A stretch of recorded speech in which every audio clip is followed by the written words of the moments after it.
Los médicos no entienden esas cosas. Se portan fácilmente bien, pero no pueden ser lo que no son. Simplemente toman la temperatura de la piel. Dan pastillas, inyecciones, como si se tratara de un almacén, y olvidan que en el fondo es una cuestión moral. Y es que no existe nadie que pueda entender la mente. Sin embargo, no los odio, hacen lo que pueden. Lo terrible es que nos traen para que uno no se muera por la calle y luego todos nos morimos aquí.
Decidí irme a trabajar con Goldemer a Lanús.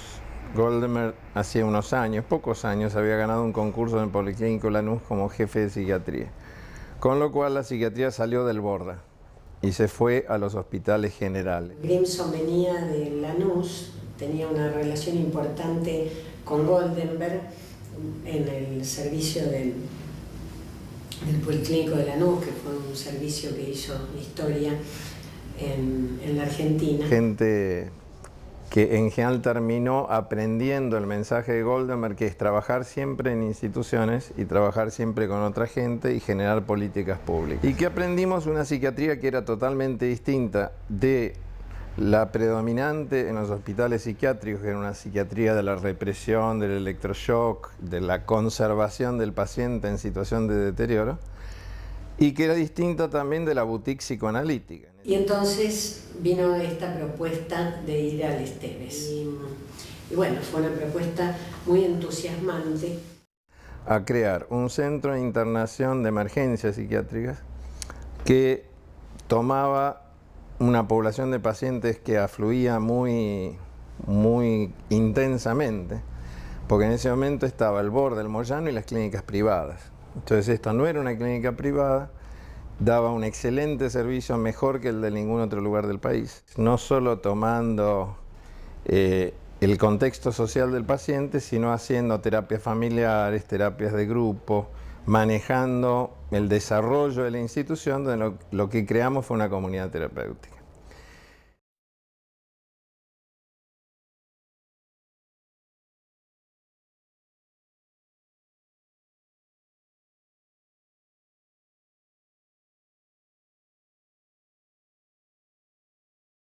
Hice la residencia en el Borda, 3 años. En el interín fui a la Antártida, donde terminé un trabajo sobre el grupo en aislamiento, embarcado con la Marina como médico naval. Me militarizan allá. En la Antártida leí mucho, sobre grupo. Y allí cayeron los primeros libros sobre comunidad terapéutica. Y me propuse, cuando viniera, hablar con el que ya porque allá cuando estaba yo, cayó Ilía y su Onganía. Hablar con el médico que estaba a cargo de salud mental para ver si se podía trabajar en esto. No hizo falta. Al llegar de vuelta, él me cita. Al día siguiente, ¿no? Y me dice que el gobierno de Onganía necesitaba oficiales y suboficiales para efectuar la revolución argentina. En aquel momento era Instituto Nacional de Salud Mental, autárquico, se dependía de presidencia, el doctor era el doctor Esteves, entonces elegí lo que estuviera más cerca de Buenos Aires, que no era tan así después, por el barro y la dificultad de comunicación, elegí Federal.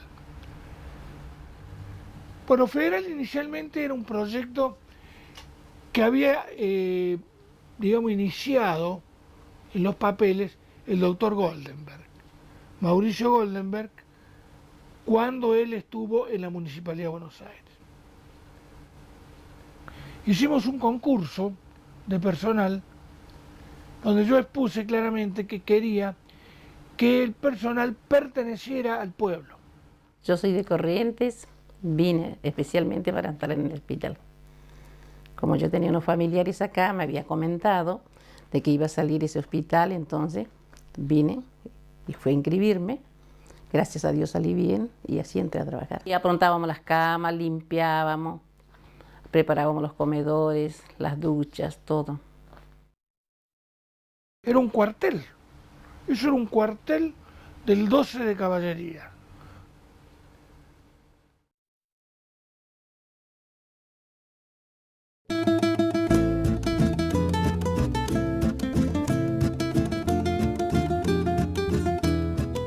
El momento de transformación en el mundo es, enseguida de terminada la guerra, la Segunda Guerra Mundial, hay cambios en el mundo. Lo primero que visualiza los políticos y visualiza la sociedad misma es la analogía enorme que había entre lo que era un hospital psiquiátrico y un campo de concentración. Las condiciones de vida en un campo de concentración y en un hospital psiquiátrico eran exactas, podían reproducirse.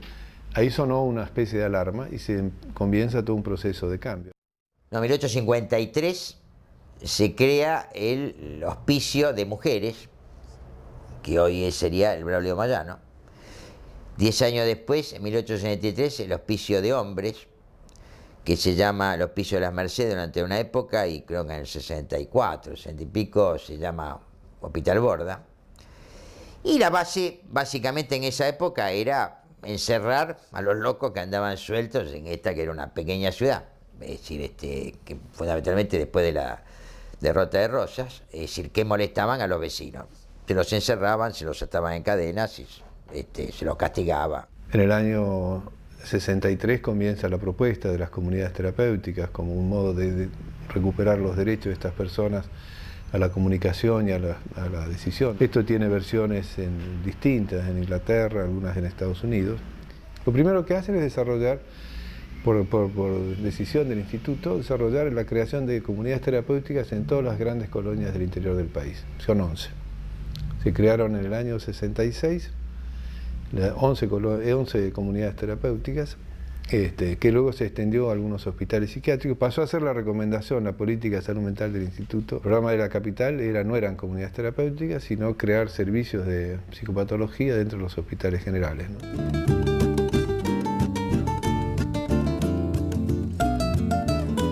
Empezamos así, a los ponchazos. Empezamos tratando de ir creando un clima de trabajo conjunto, donde las prácticas tradicionales no existieran, nada de autoritarismo, nada de yo dije, ¿no?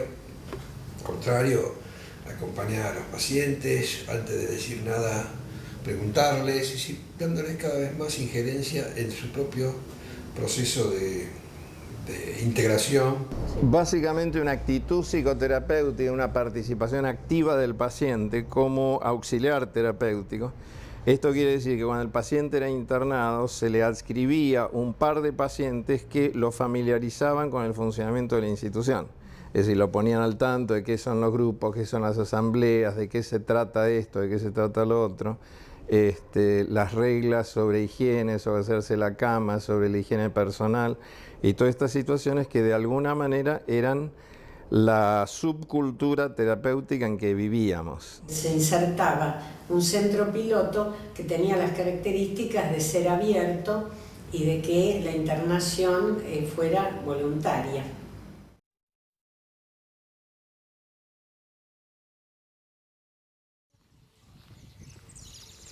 Federal era monte, no tenía ripio, no tenía luz eléctrica, era precaria posiblemente. No había asfalto, eran calles de tierra.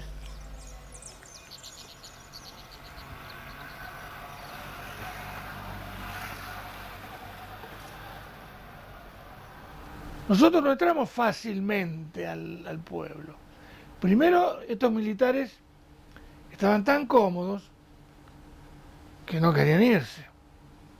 Después el pueblo no quería locos. Usé un sistema que se llama Philips 66, que es armar grupos que discuten entre sí un tema en común, sacan conclusiones que después se exponen. Pero también pensé alguna pregunta mía, por ejemplo, ¿qué opina el pueblo sobre la fundación de esta colonia? Y me acuerdo bien las contestaciones. Bueno, es una contestación, mandan pacientes para meterlo en hornos de cremación y eliminar locos, como hacía Hitler. Así fue. Bueno. Los pacientes representan un peligro para el pueblo, porque van a salir en malón, van a cruzar el arroyo, un arroyo que crece mucho, y van a avanzar sobre el pueblo y violar mujeres y niños. Otros decían, no va a ser tan fácil porque van a mandar la aviación que mire desde arriba, controle, a ver cómo anda la cuestión. Todas ideas paranoides de persecución, de perjuicio, de temor ante el loco. El doctor que nos enseñaba, que nos daba, porque él nos daba en el pizarrón, nosotros pasábamos en un cuadernito, después leíamos y después lo iba tomando, No es cuestión de... Cuando ellos llegaron ya nosotros estábamos. Nada más que aplicamos lo que nos había enseñado, ¿no? Están también los prejuicios, ¿no es cierto? Porque cuando decían que iban a venir la colonia, no decía la colonia, decía venían los locos. Bueno, todo el mundo, loco, vos decís loco y es una palabra que por ahí te da miedo, ¿no?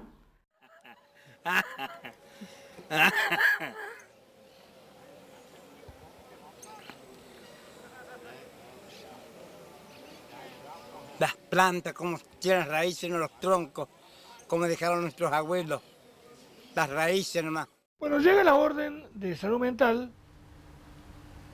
mediados de marzo del 68, para ya buscar los pacientes que estaban seleccionados del Hospital Borda, hombres. Me puso 5 enfermeros y llevamos los 110 pacientes en tren. No, venimos con unos varios, Comba, Capurro, Vargas, y murieron esos pacientes que estaban hace años acá, murieron. Y lo de la Croce, que de allá, que viene el tren para Federal, y ahí lo trajo el colectivo blanco, y bajamos acá.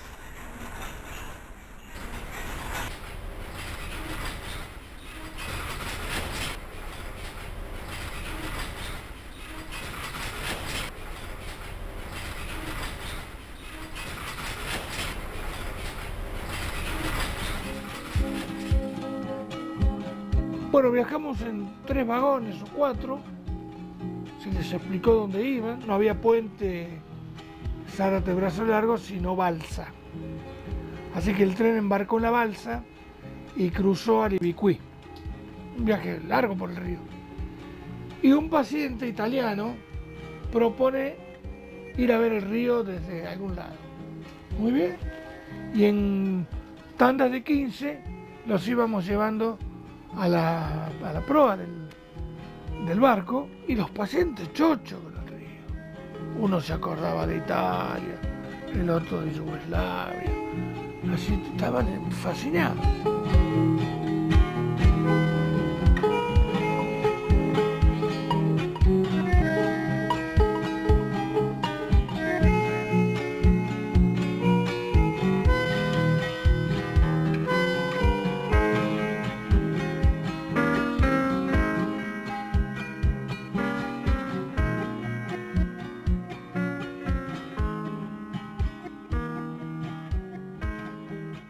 Llegó el día que se trajeron los pacientes.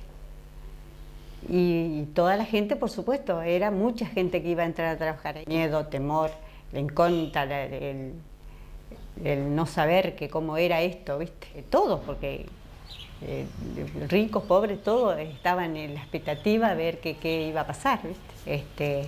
Yo estuve ya como curiosa, mirando en la estación cuando llegaron, ¿no? Y llegaron, por supuesto, con los trajes gris, ¿viste? Como presos que vienen a ser, ¿no? Y bueno, y así, y con su nombrecito, con números, no sé, no me acuerdo. Ellos también, por conocer, estaban un poco ansiosos, llegaron por conocer, para ver, porque le dijeron que le traían a una colonia. Entonces ellos querían ver cómo era, todo, te preguntaban. Como el paciente siempre te pregunta todo.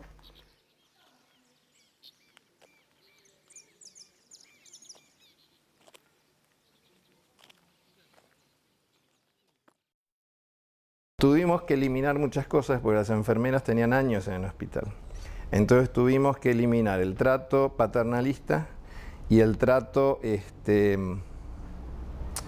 peyorativo, no es la palabra, la infantilización del venga para aquí Pepito. No, Pepito es el señor José. Entonces a José se lo llama señor José y eso le rescata una dignidad que el Pepito le sustrae. Entonces todo el proceso pretendía ser terapéutico. Cuando nosotros llegamos, los baños no tenían espejo. Entonces, ¿cómo vas a saber quién sos? ¿No es cierto? Si no podés verte. Además, si has estado internado 10 años, perdiste la noción de tu propia imagen. Los pacientes comían sobre largas mesas de material que tenían canaletas, sin plato, volcándose montañitas de comida delante de cada uno que comían con sus manos. Después se pasaba un manguerazo arriba de todo eso y todo eso iba a una canaleta afuera. Era el mismo guiso todos los días. Y además respetando lo que habitualmente era motivo de sorna, de burla, cargada por parte del personal, de los médicos del lugar. Los pacientes decían una cosa, se morían de risa todos. Para nosotros era una cosa, todo lo contrario, un gran respeto. Si alguien construía castillos en el aire, nosotros confrontamos con que en nuestra opinión esos castillos no existían, pero que estaba ahí para compartir sus preocupaciones con nosotros, porque seguramente atrás de ese castillo que él construía, delirio dirían otros, había una desesperación muy grande que se convertía en eso y de alguna manera se resolvía.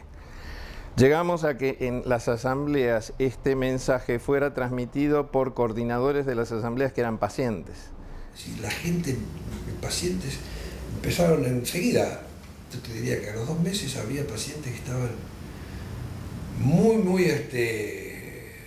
integrados con nosotros, trabajando con nosotros y peleando la cosa desde el lado nuestro, trayendo pacientes, convenciendo a pacientes que vinieran. Imagínate que había pacientes que tenían que desafiar la desautorización de la sala de donde venían, del pabellón, y se escapaban igual. Hubo algunos casos terribles, porque me acuerdo de una paciente que fue sancionada por el jefe de la sala con un absceso de fijación, que era una inyección que se daba con una sustancia, en este caso no sé si era leche, que inyectado en la cola produce un dolor terrible, entonces no se puede mover el paciente.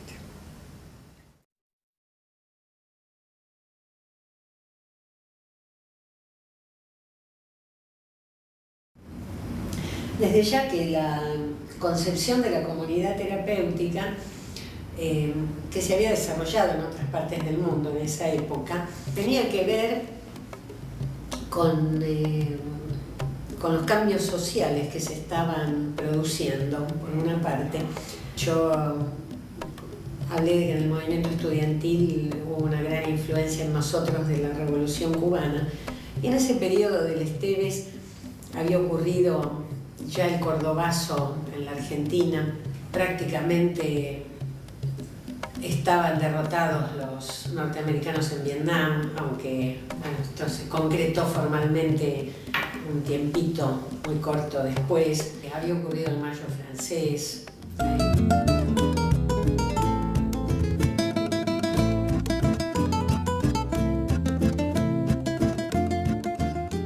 El domingo a la mañana, tipo 10, 11, pensé yo, bueno, hay que hacer la asamblea, la famosa asamblea de pacientes. Y la hago, porque yo por ahí que soy medio fóbico, aunque no parezca, no la hago y ya la dejo quién sabe para cuándo. Y entonces empezó un cruce de delirios. Estaban los que veían platos voladores, sombras, salió toda la patología, pero toda. También la del que dirigía, que era yo. Duró 2 horas, todos estaban contentos. Las reuniones de comunidad eran para las inquietudes de los pacientes. Ahí se trataba todas las cosas, inquietudes que tenían de toda índole. Y siempre hubo asamblea, lunes a la mañana, miércoles a la tarde y viernes a la mañana.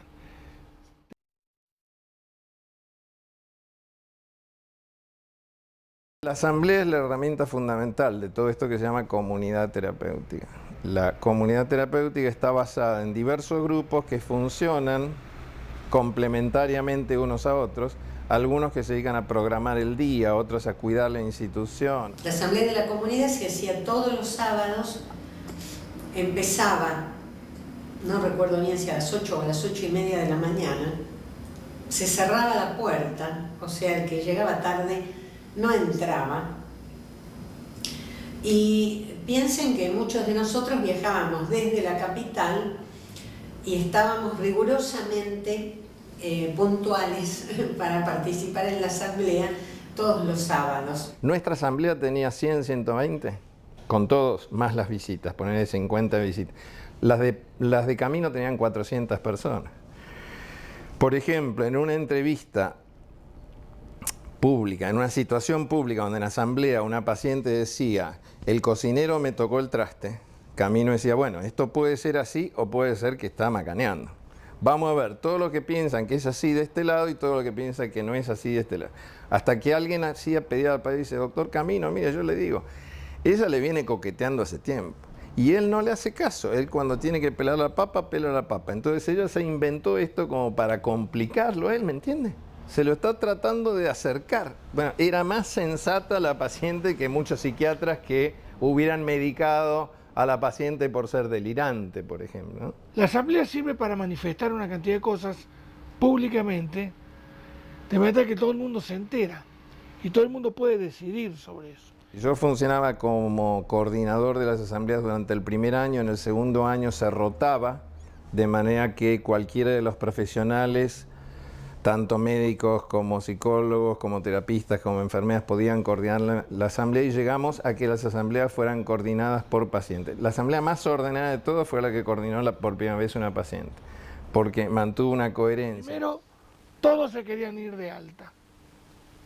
Ah, bueno, le digo, nos vamos a quedar sin pacientes. Entonces preguntaba, a ver, fulano, ¿quiénes son tus vecinos de pieza? Fulano, fulano. ¿Y ustedes qué dicen? Claro, el tipo no estaba para ir. Y no, dice, le falta un poco. Bueno, no te vas. Bueno, también ustedes. No, se puteaba con los compañeros. Después, ya disminuían. Pero siempre quedaba alguno que probablemente sí se podía ir de alta. Que la misma asamblea aprobaba. Y yo aceptaba. Lo mismo la medicación. Yo aceptaba que el paciente pidiera un aumento de medicación o una disminución. Esto es lo que ahora Lacan ha llamado ser secretario del psicótico. Yo no tenía la menor idea.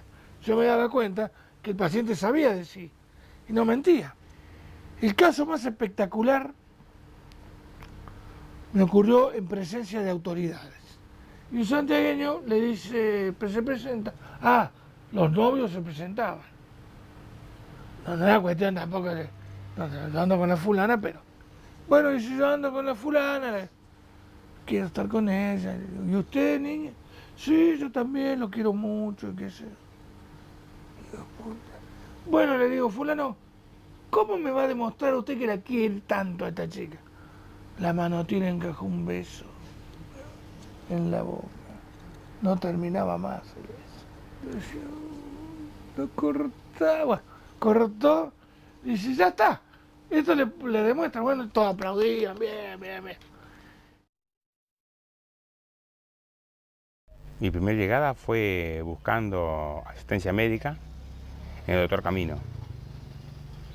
Según en Buenos Aires me dijeron a mis padres en ese momento, que no sabían por qué íbamos de Concordia, Entre Ríos, nos íbamos hasta Buenos Aires cuando teníamos el mejor psiquiatra, lo teníamos acá en Entre Ríos, en Federal.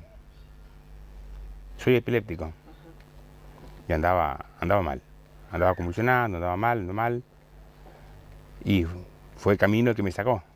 Yo vine acá y con él empecé a mejorar.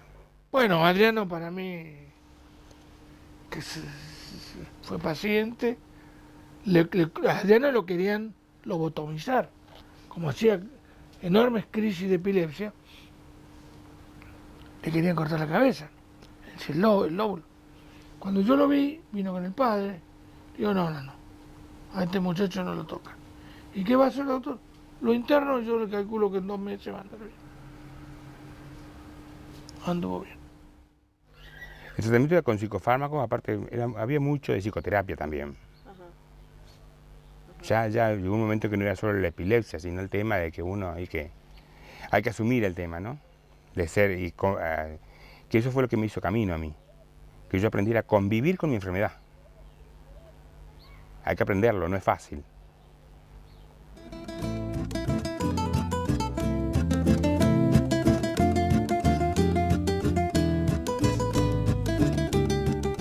El inicio de tomar la enfermedad mental como algo natural se da en Grecia y en Roma, la sociedad greco-romana. Allí Hipócrates y Galeno fundan la medicina. Luego nos vamos al medioevo, donde lo que se produce es un tremendo retroceso en la relación con el loco y la locura. Es decir, todo el poder de la Iglesia y del cristianismo se empieza a entender a los locos y a la locura como producto del diablo. Es decir, los locos son los poseídos y lo que tienen adentro son efectos y manifestaciones del diablo. Es a partir de ahí donde el loco es considerado como un ser maldito en el cual se lo encierra, se lo castiga, se lo tortura. El loco era alguien que mentía. Había que buscar una verdad que él escondía y esa verdad se la buscaba a través de la tortura. Todo el periodo de la Inquisición. El abuelo, por ejemplo, de Darwin, de Charles Darwin, que estaba en Estados Unidos en un hospital en Filadelfia, inventó, por ejemplo, 2 aparatos. Uno que se llamaba la silla giratoria, donde se ponía un enfermo en una silla y se lo hacía girar entre 40 y 60 veces por minuto, hasta que esta persona permanecía allí hasta que sangraba por los oídos, pues se produce una congestión cerebral, sangraba por los oídos, empezaba con hemorragia nasal y en ese momento se detenía. Se repetía este tratamiento días y días, pero nada de estos tratamientos tiene que ver con un tratamiento médico. Nadie estableció qué relación existe entre la locura y la electricidad, o entre la locura y el coma insulínico, excepto que todas las personas, y más estas personas internadas, ese acercamiento al riesgo de la muerte, ¿no? Produce efectos como producirían cualquiera. Mientras anteriormente el loco era considerado alguien que mentía, a partir de Pinel, el loco es considerado alguien que es peligroso para la sociedad y para sí mismo. Y el guardián de esta peligrosidad es el psiquiatra. Es a partir de ahí donde aparece la psiquiatría. Esta historia es la que justifica todo lo que vino después, como recuperar los derechos de estas personas internadas y, entre otras cosas, el derecho a decidir sobre su internación, ¿no?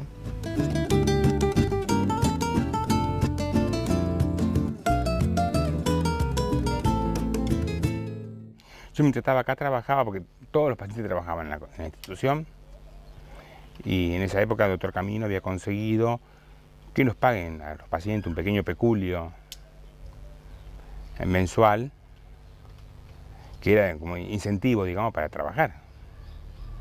Y era incentivo de los pacientes. Entonces los arengo a los pacientes, pero con tono de arenga, no de convicción. Señores, se presenta esta y esta situación. Hay que trasladar este depósito en 2 días y lo vamos a hacer ustedes, el personal y yo.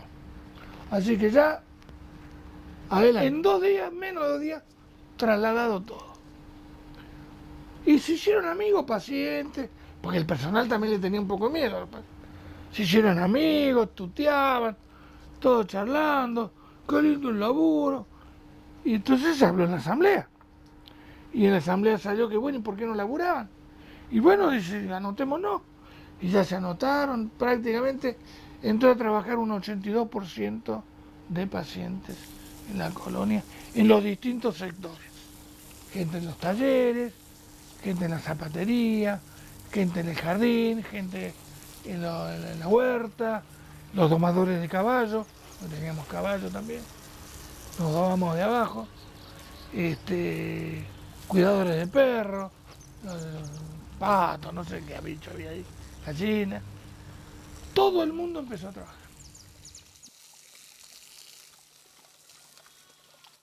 Nosotros pusimos una reja transparente. Entonces la gente miraba y lo que veía era gente que estaba cultivando la tierra, gente que estaba arreglando un automotor, gente que estaba reunida en un grupo bajo un árbol, gente que estaba jugando al fútbol. Y cuando preguntaba quién era la gente que estaba jugando al fútbol, decían, bueno, los profesionales y pacientes del centro piloto contra los profesionales y pacientes del resto del hospital, por ejemplo. El trabajo se instauró y se pagó el peculio religiosamente y el paciente iba y lo gastaba en el pueblo. Y al pueblo le encantaba esto. ¿Te imaginas el ingreso? En aquel tiempo era un cuarto de sueldo del personal, un peculio. Así que no era mala plata.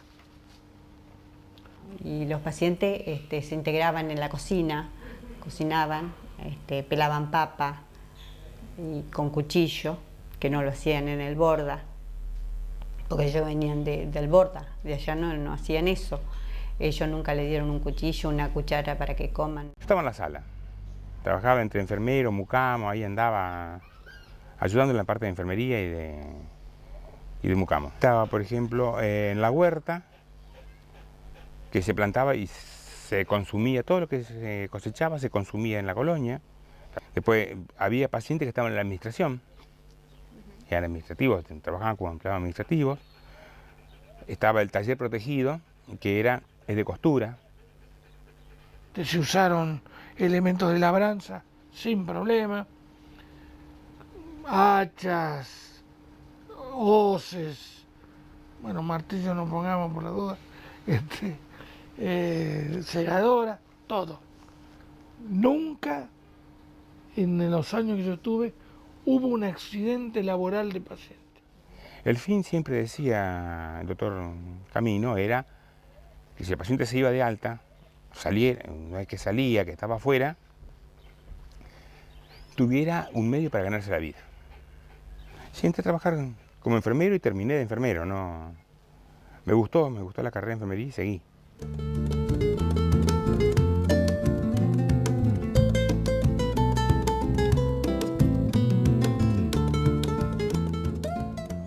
Era muy sorprendente porque una vez llegamos en una avioneta de la gobernación con funcionarios internacionales chilenos a visitar la colonia, porque esta colonia era conocida en muchos países del mundo. De hecho, yo me enteré en el Congreso de Psiquiatría Social cuando Maxwell Jones, el creador de la comunidad terapéutica, me preguntó si yo había ido a Federal. Y yo no conocía a Federal. Entonces fui a la vuelta y lo conocí a camino. Cuando llegamos con un funcionario experto en alcoholismo de Chile, aterrizamos con el avión en un campo cercano y aparecieron 20 caballos con sus jinetes con sombrero negro y poncho rojo.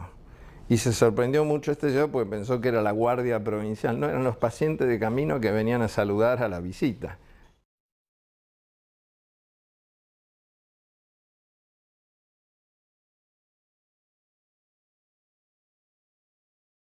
Nos dimos el lujo de hacer campamentos con todos los pacientes al lado del río, 25 kilómetros, desplazábamos el colectivo, el ferrocarril nos prestaba unas grandes lonas con las que hacíamos carpa tipo gitano, y el campamento tenía una característica, que le pidieron los pacientes, ellos lo dirigían, ellos ponían los horarios, ellos ponían todo.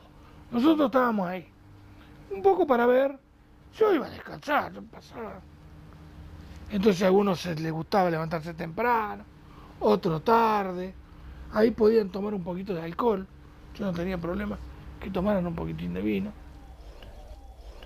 Era lindo, se hacía un comedor, llamaba con musiquero, para hacer bailes, comían asado, jugo, todas esas cosas, fruta. No tenía radio, entonces hicieron un coso alto así, un aparato, dos aparatos, allá en el salón de comer. Y ahí puso y estaba hasta las 4 de la mañana el baile. El que se quería ir a acostar se iba y el que no se quedaba. Yo hasta que no aguanté más, estaba con la cabeza así agachada de sueño y agarré y le digo, bueno, comba, me voy a la cama a dormir. Bueno, anda.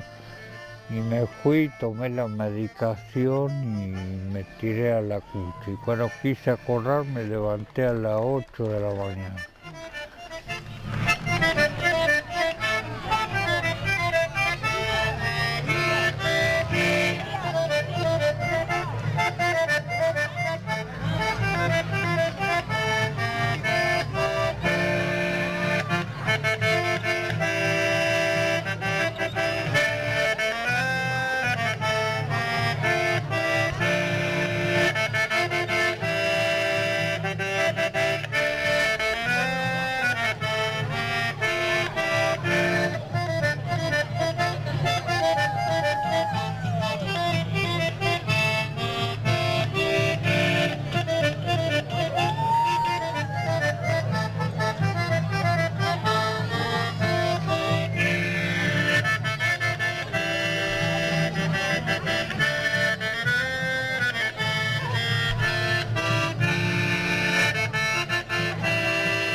Teníamos festejos que no se limitaban a la zona nuestra, que era el centro piloto, sino se extendían al resto del hospital, porque el hospital tenía en ese entonces 2.500 pacientes, la mayor parte con más de 10 años de internación en el hospital.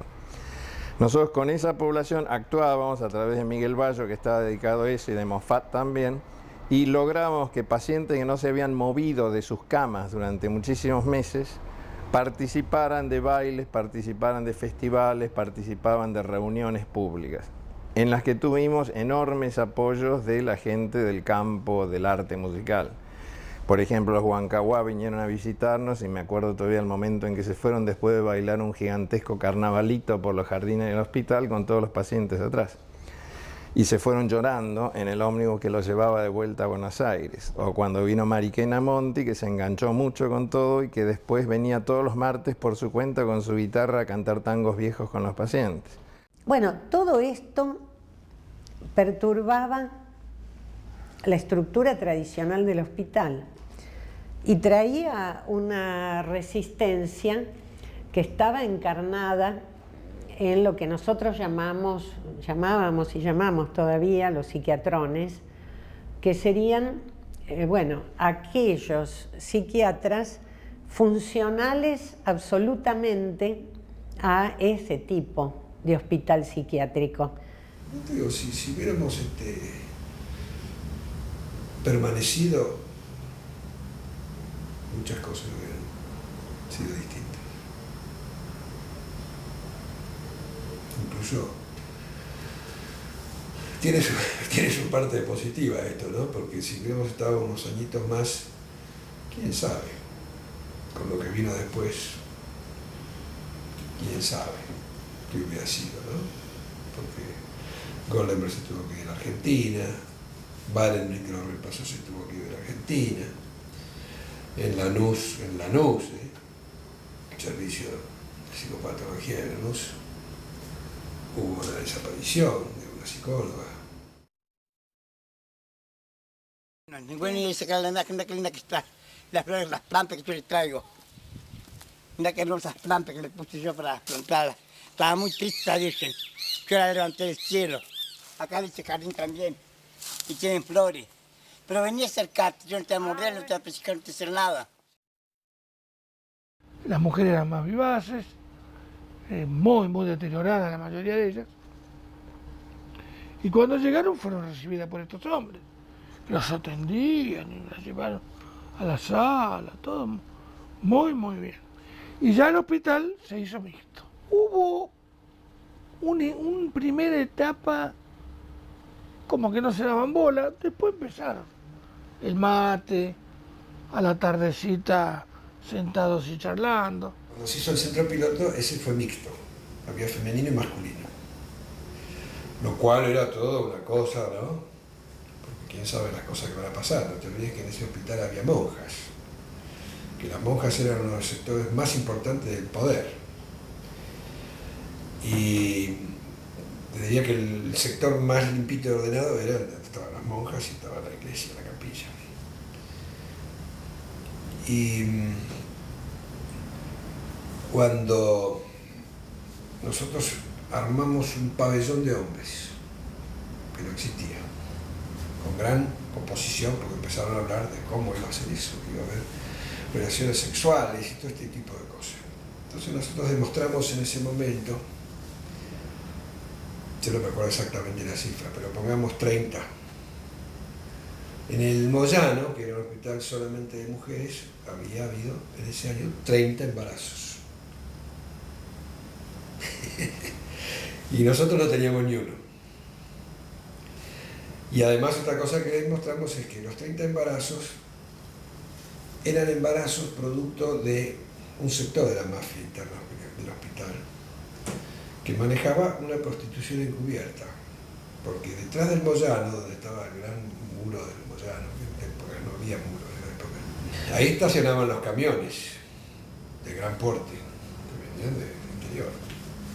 Entonces había una organización que llevaba a algunas de las pacientes para tener su desahogo con algún camionero en el camión, y por supuesto lo que cobraba no era la paciente, era la organización. De eso resultaban 30 embarazos por año. Era un hospital femenino.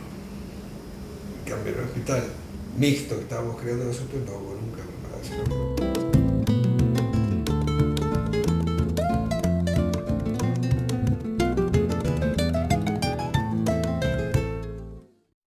Ya antes me venían dando órdenes, sugerencias formales, informales, subrepticias y así a la vista, de que no hiciera comunidad terapéutica. Pero yo no daba bola. Cuando cae Onganía y sube Levingston, me mandaron un mando que decía: queda prohibida la ejecución de comunidades terapéuticas en el país. ¿Por qué? Porque podrían ser rojas. ¿Por qué? Por lo de comunidad, comunismo. Bueno. Todavía no habían copado totalmente el poder. Había como lugares donde ni se esperaba que podían suceder estas cosas.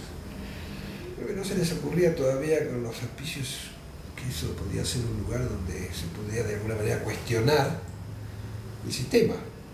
Porque en última instancia, aunque no conscientemente muchos de los que estábamos haciendo esto, uno sí, otro no. Acá había un cuestionamiento profundo del sistema, en la práctica, ¿cierto? Pero ya vino la época de la prohibición de las comunidades terapéuticas. Prohibieron en el Moyano, prohibieron la que había en Córdoba, en el hospital de Santa María. La de Tucumán quedó tecleando y también la suspendieron. Quedó el de Misiones, que también hábilmente se cayó.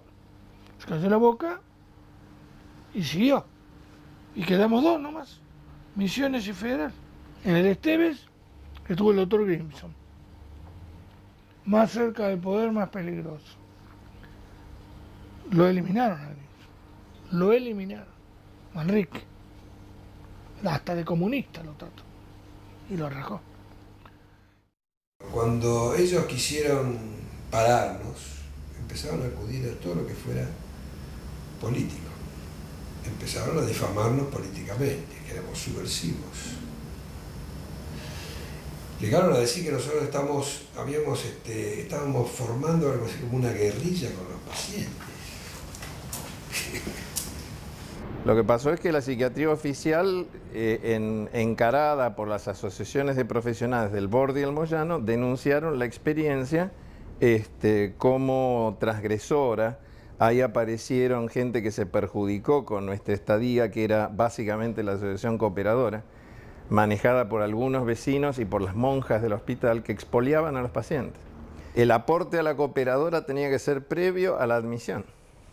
Era condición de internación. Nosotros eliminamos todo esto y nos peleábamos con las monjas, con todo el mundo, que fueron al obispo a decir que teníamos una paciente embarazada. Era cierto. Pero se internó, lo que les pasó por alto, o quisieron tergiversarlo, es que se internó a los 6 meses de embarazo. Es decir, venía embarazada y nosotros no íbamos a decir, bueno, si está embarazada no puede estar. No se embarazó en el centro, pero no había tenido tiempo. Vino con su embarazo y estaba registrada en la historia clínica. Sin embargo, el obispo de Lomas de Zamora denunció la experiencia porque había orgías. Bueno, si hubo orgías yo me las perdí. Bueno, esas cosas empezaron a pasar.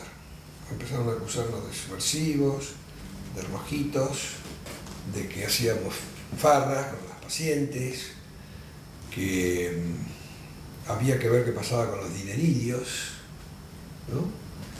Sí, toda clase de infamias empezaron a decir. En cuanto vieron que esto tenía yo diría que tenía éxito, que empezaron a ver que la cosa funcionaba, se empezaron a asustar.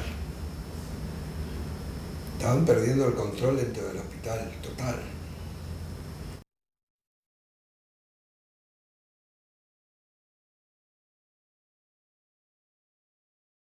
Cuando nos atacan, echan primero a Lucy Edelman, cuya familia estaba vinculada al Partido Comunista, como todo el mundo sabía.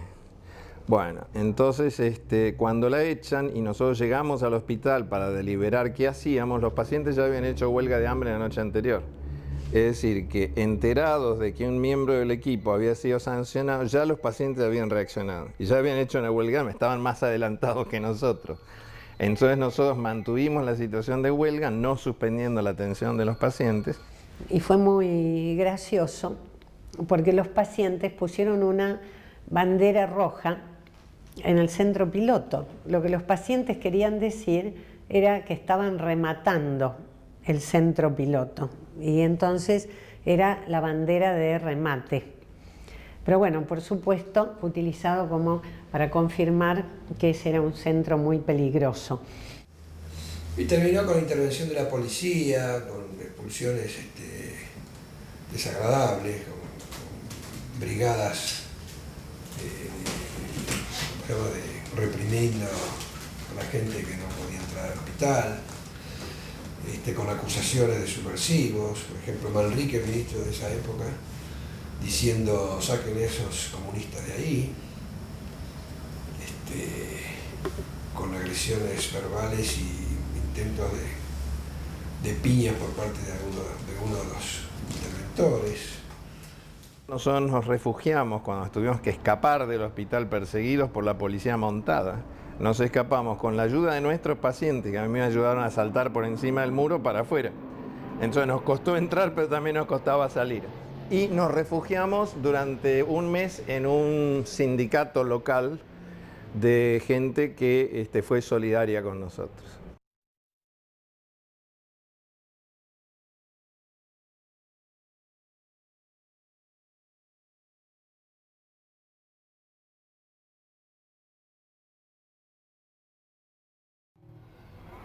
Esteban va al Posadas para completar el trabajo sucio que había hecho un aeronáutico. Y bueno, desaparece gente, etc. Y el coronel Esteves en ese momento era el director de salud mental, uno de los que parecía apoyarnos. Y con el tiempo fue peor, porque después me enteré de que ya en la época del proceso tuvo una participación bastante lamentable en el Posadas, ¿no? Se lo tiene como uno de los entreguistas del Posadas.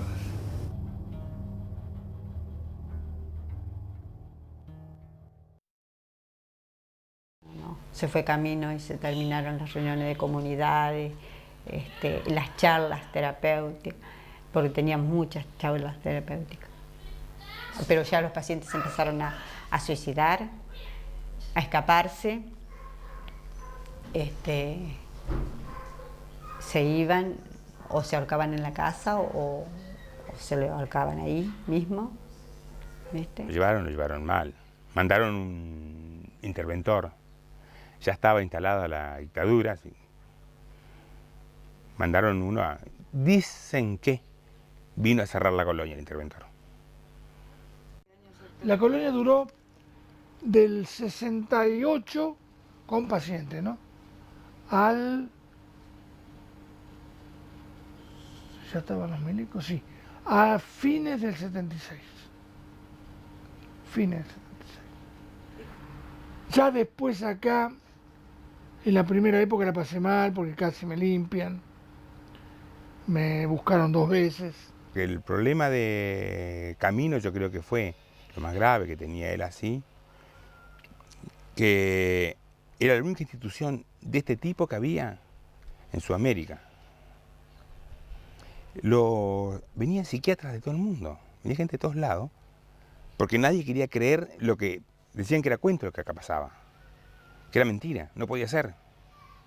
Y digamos el psiquiatra de diván, el psicoanalista, esa gente estaba en contra de Camino. Realmente este tipo de cosas no le convenía a ese tipo de gente que le ganan mucha plata. Así que una de las contras grandes que tuvo él fue eso. Y nadie quería creerlo. Mandaban las estadísticas de las altas.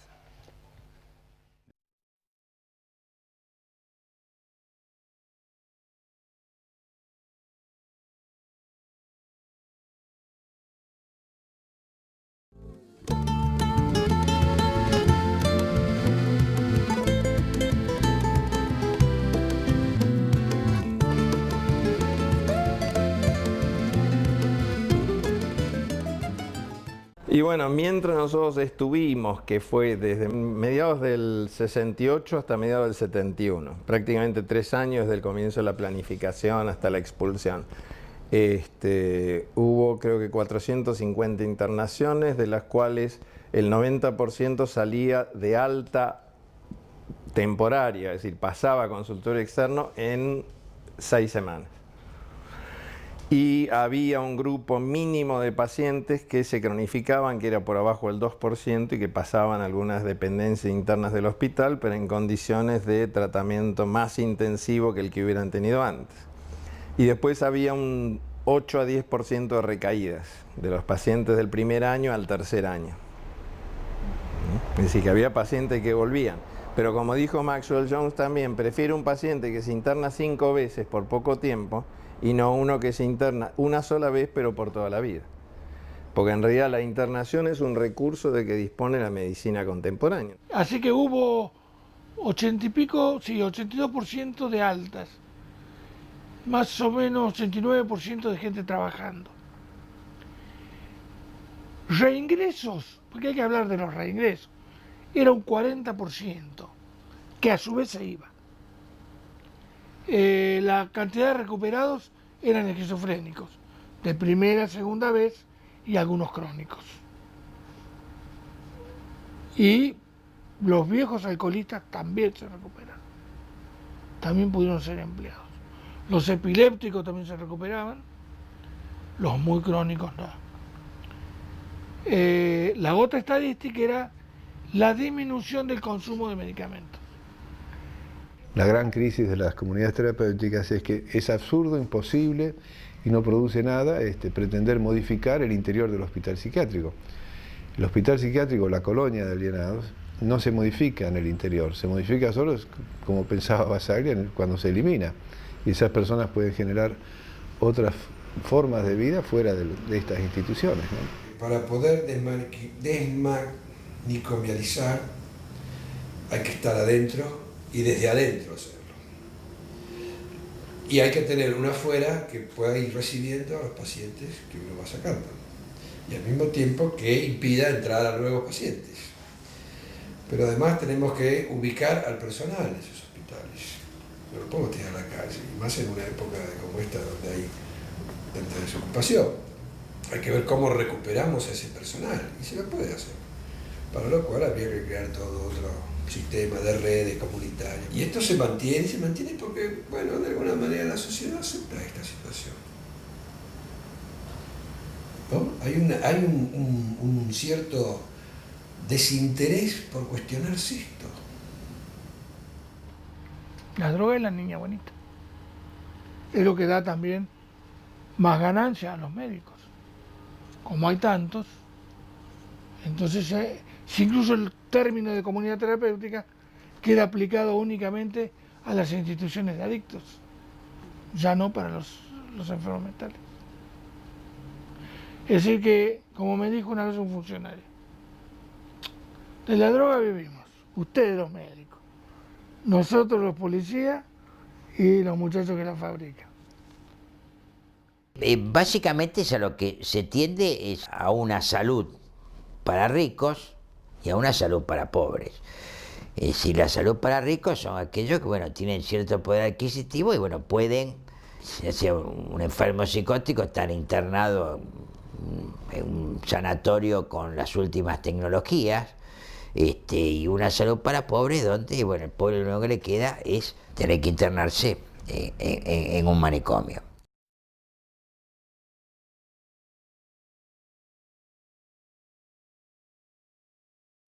Diez años después de esta experiencia, cuando se terminó el 71, el doctor Goldenberg, que había sido el jefe de Dick, el mío y de otros que estábamos allí, vino a Buenos Aires llamado por Alfonsín para que le propusiera un programa de salud mental. Él me pidió si lo podía acompañar al Esteves, a hacer una visita de inspección al Esteves, así como Dick fue a otros lugares. Cuando llegó el Goldenberg, empezamos a recorrer el hospital, en un momento dado entramos a uno de esos viejos pabellones, todo oscuro. Y de pronto siento una vocecita que viene del fondo del pabellón que dice: hola, doctor Bayo. Ya te lo cuento y se lo van a los primos de la Luca. Otra vez: hola, doctor Bayo. Me dice: Goldenberg, te está llamando alguien. Efectivamente, fui hacia el interior del pabellón y había una cama tirada viendo al paciente que yo no reconocí,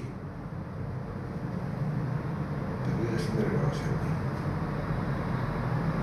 Una cosa impresionante, que habían pasado 13 años. Yo creo que eso fue muy demostrativo de lo que hicimos, ¿no? Ese recuerdo de 13 años atrás de una paciente que siguió en el hospital psiquiátrico y que evidentemente algo le quedó nuestro, como para acordarse de mí y de mi apellido, ¿no?